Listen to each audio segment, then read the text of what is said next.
ever keep me down, I'm going. And if I ever fail, just know I'll go again. I never quit, cause I know that every loss may lead to another win. I'm going up. What's going on, everyone? Episode 42 of Luck and Talk Live. My name's Wack, and I'm joined today by just the one and only Scotty T. No Shana, but that is okay. As always, before we get to the good stuff, I gotta bring in my co-host. So, Scott, how you doing, man? Josh, doing good today, man. Happy Monday to everybody out there. Hope everybody had an awesome weekend. There was a lot going on in high school space. Texas high school football, another week in the books. Also, a lot of good sports, NFL, college. Not sure if you heard, but the Texas A&M Aggies took down the Alabama Crimson Tide. What a win it was for the Aggies this weekend. I'm sure we'll talk a lot about that. And then, man, we talked about it last week. October might be the best sports month out of the year, and we're in full swing. I'm so pumped. Josh, how are you doing today? Man, I told Shane yesterday, I was like, man, we're living in the worst timeline because, I mean, not only did Texas lose the way they did, but then A&M beats Alabama. And, man, it's just one gut punch after another on Saturday. Luckily, the Cowboys were able to lift my spirits up a bit yesterday with a pretty dominant win over the Giants. The day before the one-year anniversary of Dak's injury. So, at least on the NFL side, things are looking good. College, of course, that was a loss for the ages. I haven't felt that crushed by a Texas loss since probably that Tech game, or that cost them a chance at the national championship in 2008. So that was definitely a crushing defeat. I told you yesterday that that loss, I wasn't as upset about it, but that's because, and you were like, oh, wow, because the Cowboys are winning, right? I was like, well, no. So I had a friend who just about a month ago passed away from COVID. He's a big OU fan. And so it was, me and my a couple of my other Longhorn buddies who knew him, we were like, man, Kevin was kind of looking down on that game and kind of helped the Sooners win that game. And, he's over laughing at us right now. So, rest in peace to Kevin. And but congrats to OU on that win. Took some stones from Lincoln Riley to bench his quarterback. He did it last year. That one felt more of a big moment. Take a second to get a breather, kid. This one felt like okay, you know what? This has been going on for 5 games now.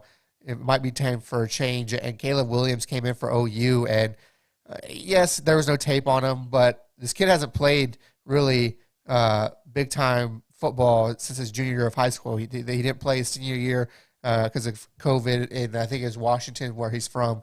Then comes in, he's behind Spencer Rattler, and comes in and he changed the flow of that game. OU doesn't win if Lincoln Riley doesn't make that quarterback change and stick with it.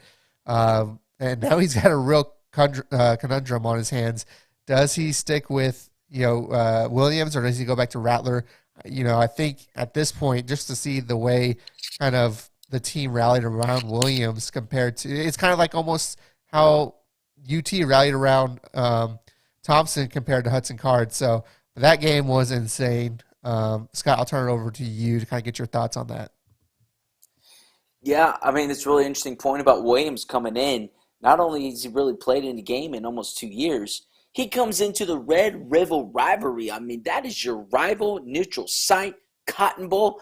For OU in Texas, it doesn't really get much better than that outside of a potential playoff game or whatnot. So it was a big moment for Lincoln Riley. Like I said, gutsy. Gutsy is the word that I think. But on the flip side, man, Spencer Rattler entered the season as the betting favorite to win the Heisman, and he's benched. Last week, the fans were booing him and calling for Williams to come into the game, and then it actually happens, leads OU to victory. I don't know what Lincoln Riley's going to do. I saw even a clip going around on social media that Rattler wasn't even celebrating really with his teammates. There's something going on there behind the scenes. I don't think we know what it is. We don't know what it is because I don't know if it's an attitude problem or because I don't think it's a talent problem. He was the number 1 overall prospect, and if I'm not mistaken, the number one quarterback off Mel Kiper's big board coming into this year. His stock is dropping fast. So I think Lincoln Riley obviously made the right decision bringing in Williams, but how it plays out the rest of the year, I think is really going to pin on Rattler and how he responds. Yeah, I mean his draft stock is definitely dropping fast. So he's got to do something. I mean, worst comes to worst, he may have to transfer next year and not go. I don't know what his eligibility status is, but I think because of the COVID year, he'll have at least one more year. And I mean, heck, that might have to be it. We'll really see what happens on that. And that's one of the crazy things. And on Texas side, I think you're really going to have to find out what kind of mettle this team has. I mean, to lose like that of all things. I mean, they were up big. I mean, 21 points at one point, come back and lose. At the end of the day, they can still get back to, the Big 12 championship game if they win out. And I think, if they want to get revenge on Oklahoma, yeah, you could say next year, but you can do it this year. You just have to handle business. I don't know if they will. I think, obviously they got a tough test against 12th ranked Oklahoma State this week. Baylor seems to have found a rhythm against West Virginia. So it's not like their schedule is getting any easier. They got a tough few games before the back half of their schedule. So we'll really see there. But man, what a loss. And you're really about to find out just how good of a coach Sark is. I mean, really, because you got Bijan for one more year. Let's be honest here. He's done after next year. So you got to use him while you can. But that's enough Texas talk. I can talk more about Texas, but I love it though. I love it because it's a big moment. It really is. Even though this is Sark's first year, it's against your rival. You blew a 21-point lead. That is never a good thing. It's just not, especially against your rival. Team like OU, Texas looked like they were humming, especially coming off a big win at TCU last week.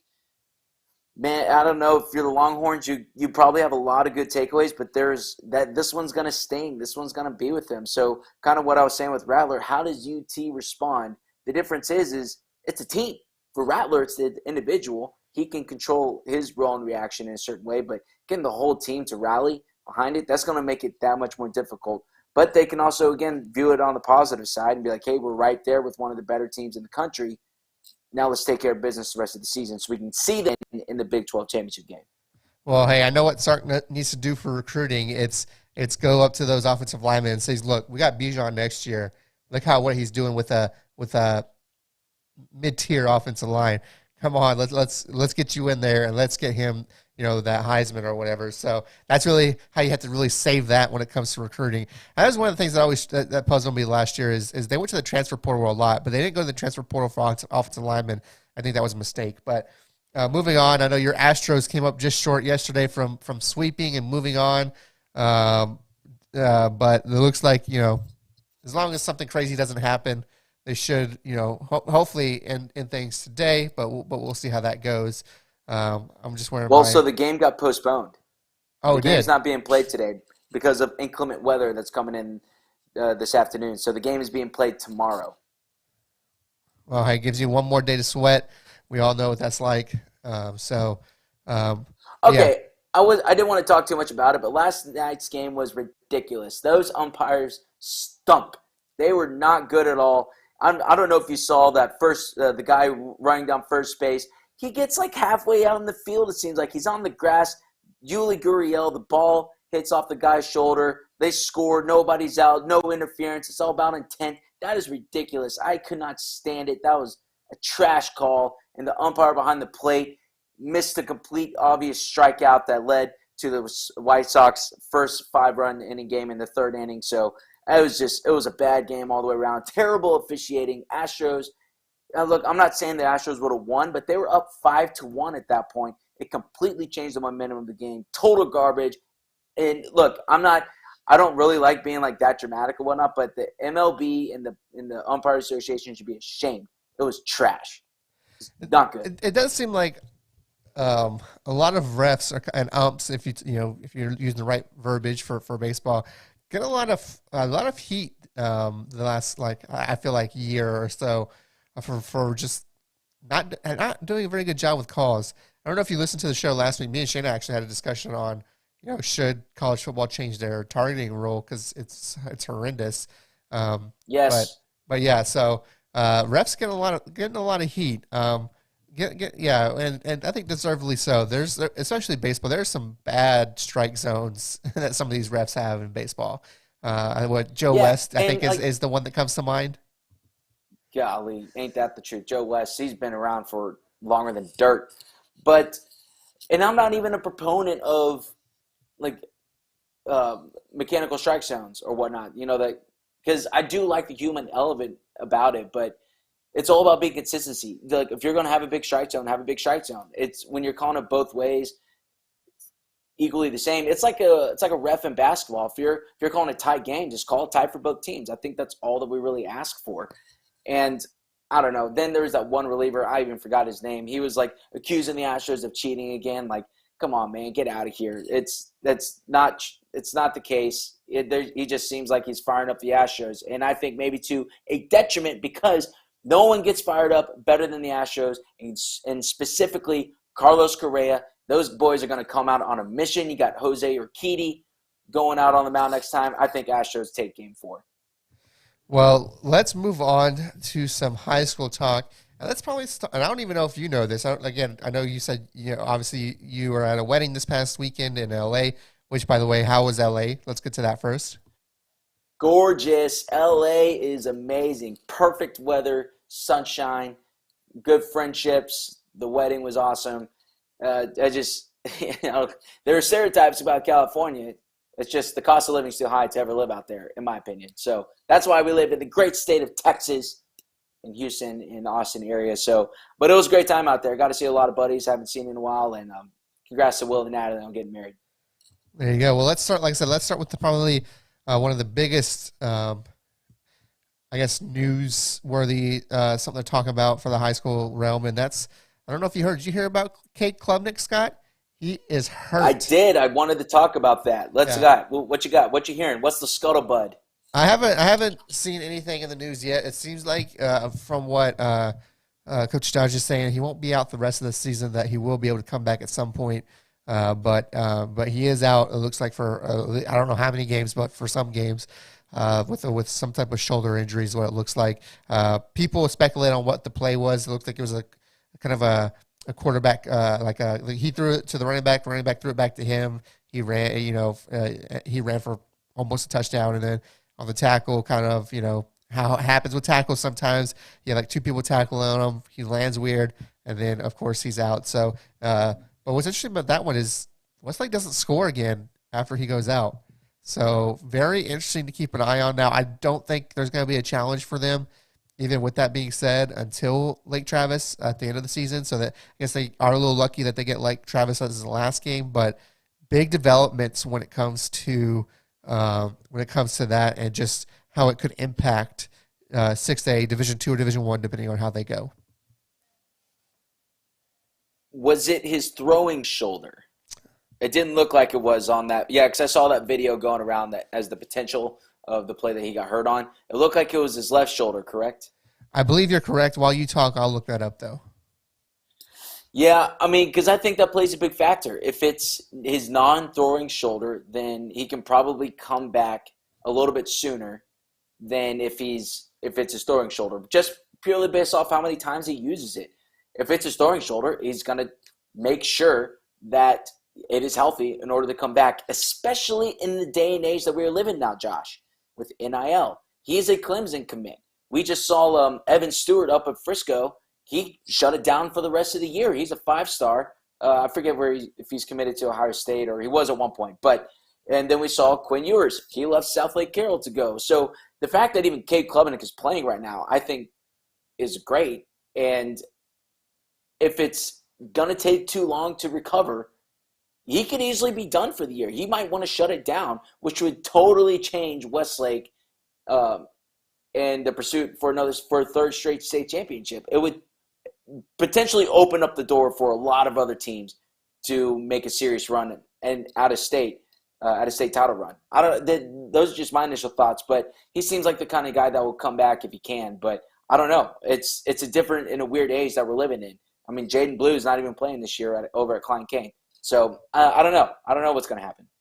Yeah, I did find it was his non-throwing shoulder. He did say he, texting back and forth. I found it on, on Twitter. Obviously, a Clemson beat reporter basically said that she had texted with him, and he said he should be back in a few weeks. So, it seems to me Cade's not the type to shut it down. Like if he can play, he will play. Kind of seems like the type.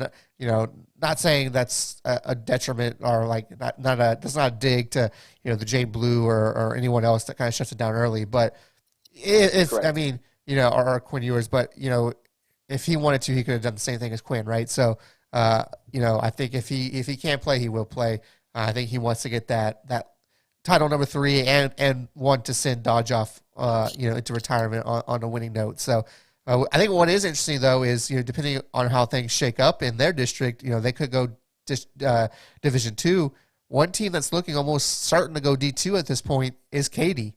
Katy's almost certain to go D2. Seven Lakes beat who was it? I think it was Cinco Ranch, I believe it was, or George Ranch this past week. And the way that kind of things are stacking up, Katy probably goes D2 now this year. So D2 could be the hot ticket this year in 6A football. Yeah, man. If Westlake and Katy both go D2, very interesting. At least in the Houston area, the top teams have been Katy and North Shore. North Shore winning back-to-back state championships, and then they faced Westlake in the semifinals last year. And so if Katy, they both drop D2, they could potentially face Katy in the state semifinals again if it shakes out that way. Because at least coming out of Region 4, I don't really see as many teams giving Westlake a run, especially early on in the playoffs, maybe outside of a Lake Travis. So, and we'll see how that plays out because they're in the same district. They're literally going to play each other. Time will tell. I'm excited to see how it plays out because it's the dominoes are not set. The concrete is not settled yet. But whenever it does, it's going to be really fun to see who comes out on top and what the matchups are. Yeah, I think that's one of the more exciting components as we get closer to week 11 of the football season. Is that we get to see, especially or because of the 6A realm, is where's everyone going? So. That's really what is super exciting about that. So another game I want to talk about is in 5A District 11. Maynard put a little beat down on Pflugerville this past week. Pflugerville had a very impressive win last week, and then Maynard comes in and puts a little beat down on them, and all of a sudden Maynard is looking like the top of the class in District 11. Of course, that's the same district as Cedar Park, as we know. Them and Weiss are sitting at 3-0 in the district right now, both at 5-1. Cedar Park 2-1 in the district. I think they have the loss against Cedar Park. I think was it Maynard? Let me check here. Give me a second here.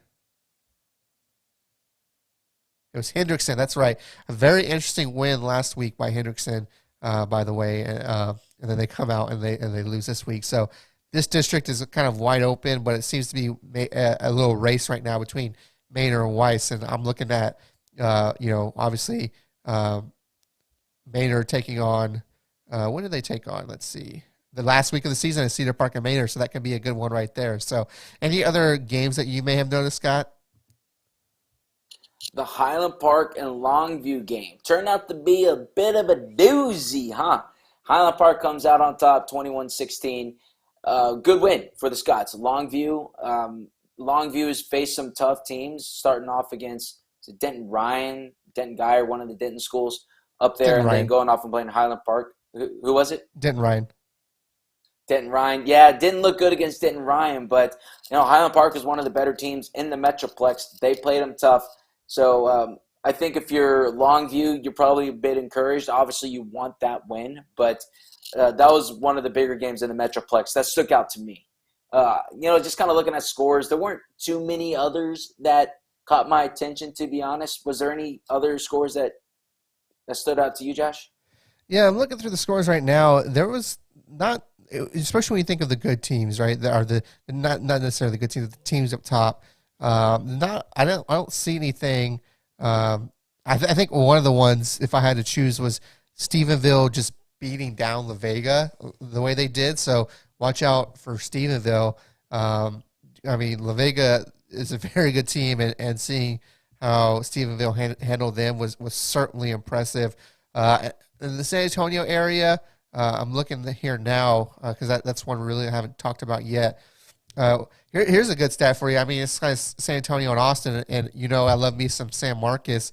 San Marcos ran for over 600 yards of offense in beating Hayes on Friday. Wow. The running back had 444 yards rushing. 35 carries, 444 yards. Yes. That's a beast. Yeah. So, we had talked about San Marcos and how, yes, they have Westlake and Lake Travis, and we expected those losses, but, here's their time. They can still make the playoffs, and, they started off their quest for the playoffs, if you will, because you take out those two district losses to Lake Travis and Westlake, because I feel like everyone will probably lose to those teams. So now you have the other 5 teams kind of vying for those other 2 playoff spots, and here we go. And it's going to be interesting. Aiken, Del Valley, I think, beat Aikens, which was kind of a shock to some people. So the other 2 playoff spots to me are wide open, and so that's definitely a district to pay attention to as we move on. Looking through some other San Antonio area scores, Smithson Valley stays rolling, beating Clemens. Floresville gets the loss to Alamo Heights. That was Floresville was an undefeated team. I think Alamo Heights was as well. So Alamo Heights stays undefeated with a 7-point victory. Other than that, that's about it. Yeah, Brennan took down Taft pretty well too over in San Antonio. Yeah, 32-28 on the Thursday night game. Yeah, Brennan seems to be rolling. They're one of our top teams in our rankings every week, and for good reason. I think we have them at number 2 right now. We have our rankings coming out tomorrow. So don't expect them to change positions with Westlake. And one team I will shout out that's really impressed me is Poteet. So a 3A school having a very good year. They have a senior running back. His last name is Davila. He is doing some great stuff. And Poteet, this is kind of their year really to – I don't think they're going to go to state or anything like that, but, got a lot of good seniors on that squad. So, this is their year to kind of make some noise in that Atascosa County area. The only reason I know about that because that's where I grew up, Atascosa County. There you go. Shout out to Atascosa County. But, yeah, man. I think everything for the most part, besides, like we're saying, Cade's injury, kind of went how we expected things to go. Any last thoughts on that? There were, we generally reserve Tuesday for more of our Houston show, but there were actually a couple of good upsets, Josh, here in the Houston area that is worth mentioning for right now. We can break those down a little bit more tomorrow. Cy Ranch took down Bridgeland 38-28 on Saturday. But that's going to have an asterisk on it. I mean, Connor Wegman did not play in that game. Do we know why he didn't play? I just heard injury. I don't know what the injury was, but he was injured, so he didn't play at all in that game. So, again, I don't know. Yeah, but still, look, Bridgeland was one of those teams where they probably should have beaten Cy Ranch even without Connor Wegman. Maybe that shows how good and valuable Wegman is as your quarterback, but Bridgeland probably still should have won that game. But so on the flip side, though, huge win for Cy Ranch. Like that's a confidence builder, even with Wigman not playing. The other one, in my opinion, everybody has their own takes. That's my take. The other one that comes to mind is Klein Collins taking down Tomball on the Thursday night showdown game here. Tomball, Kale Helms, the quarterback there, the Army commit, did a little Johnny Manziel action the other last week, and so people were picking Tomball, including myself, to win that game. And then Klein Collins said, "No, wait, we're still Klein Collins. We got a good program," and they took it out and really put it to Tomball. Yeah, some very good stuff, and you'll tune in tomorrow so we can talk more about the Houston side of things, because like you said, that one seems to have more more oomph as far as kind of games that kind of surprise some people. So with that being said, I am not going to hold off any longer. It's time to go to Scott's favorite segment of our Monday show. That's right. It's time for Who's That Mascot? That is where I give Scott the name of a school, and he has to give me the mascot name.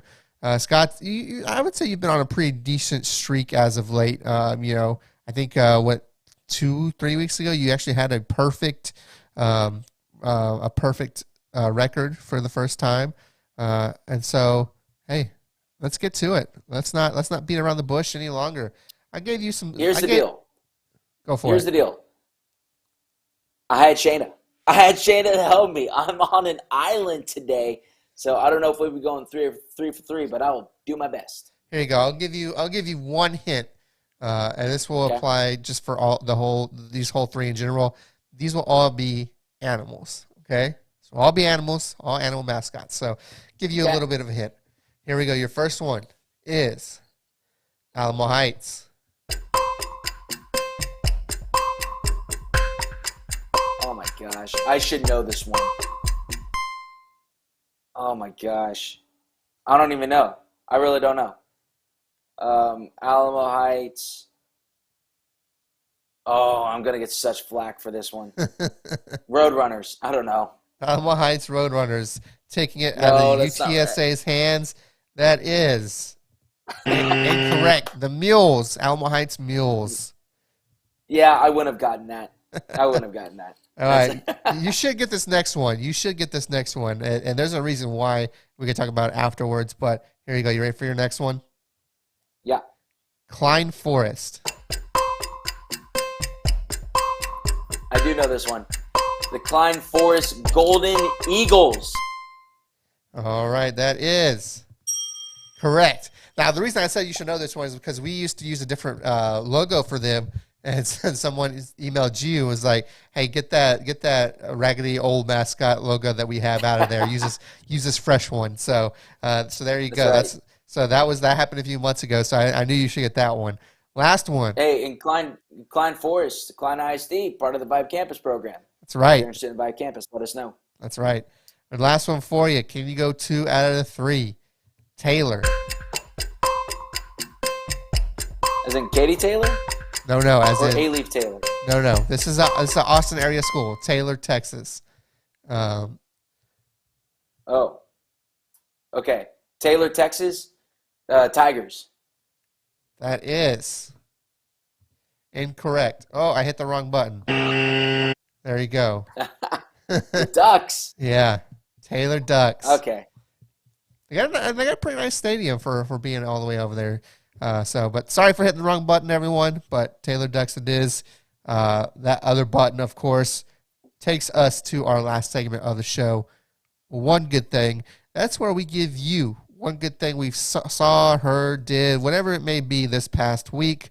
Scott, I always like to start with you. What is one good thing for you? One good thing for me is wedding season. I just look, weddings are a great time. Who doesn't love a good wedding out there? As I mentioned, I was at one this weekend. One of my college roommates got married, so it was just a ton of fun. Weddings, especially in the age of life where we're at, still young professionals, we're still in like wedding mode, and soon it's probably going to be baby mode or whatnot. That's just the progression of life. But it was great seeing a lot of different friends that I haven't seen in a while, and so weddings are my one good thing for this week. All right.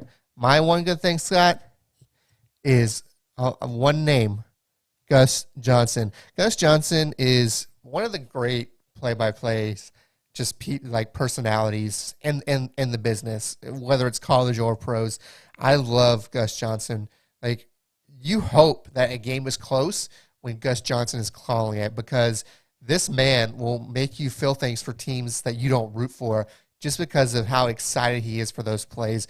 Well, he called the Iowa Penn State game, and man, you get goosebumps when you hear like those great plays when Iowa State, or when Iowa scores to take the lead against Penn State there in late in the fourth quarter.